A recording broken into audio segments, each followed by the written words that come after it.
Hello, my friends. How are you? It's Win. Welcome to another part of my garden. Let's start with a nice sound.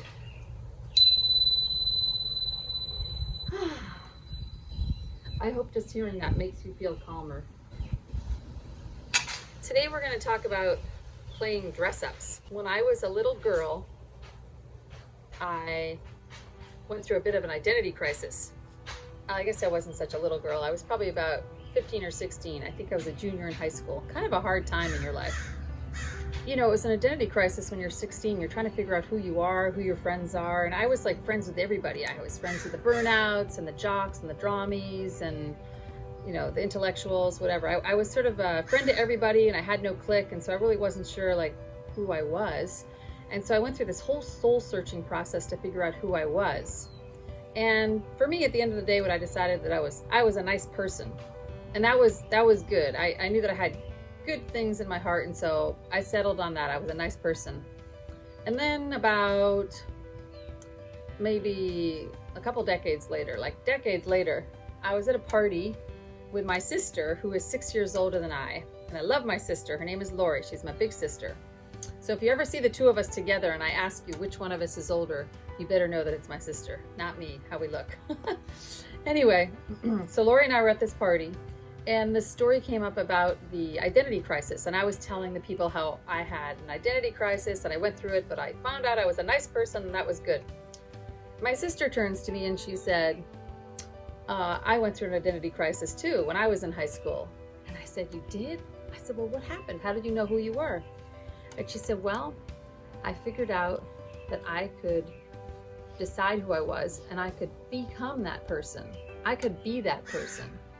So my sister, I was just blown away. I was like, wow, like you create who you are. You decide who you are, who your actions, what your actions are, what you pursue in your life. You get to decide. We all create our lives.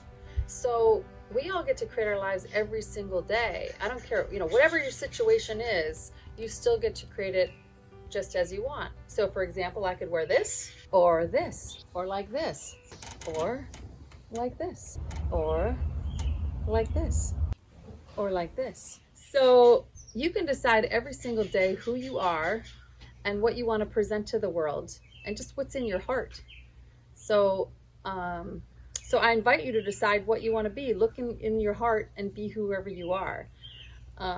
When you're deciding what clothes you want to wear and how you want to present yourself to the world, choose clothes that you love. Like when you put on your clothes, you should just be happy in them. And if you're not happy in those clothes, if they don't speak to your heart, then toss them out. Even if you wore them yesterday, it doesn't matter. If the clothes don't make you happy, get rid of them. Put on what makes you happy. On Sunday, I was at a church service for my brother and his husband in Connecticut.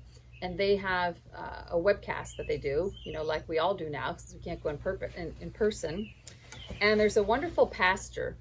And the pastor played this beautiful song. And the song said, I love you for who you are, not who you think you ought to be.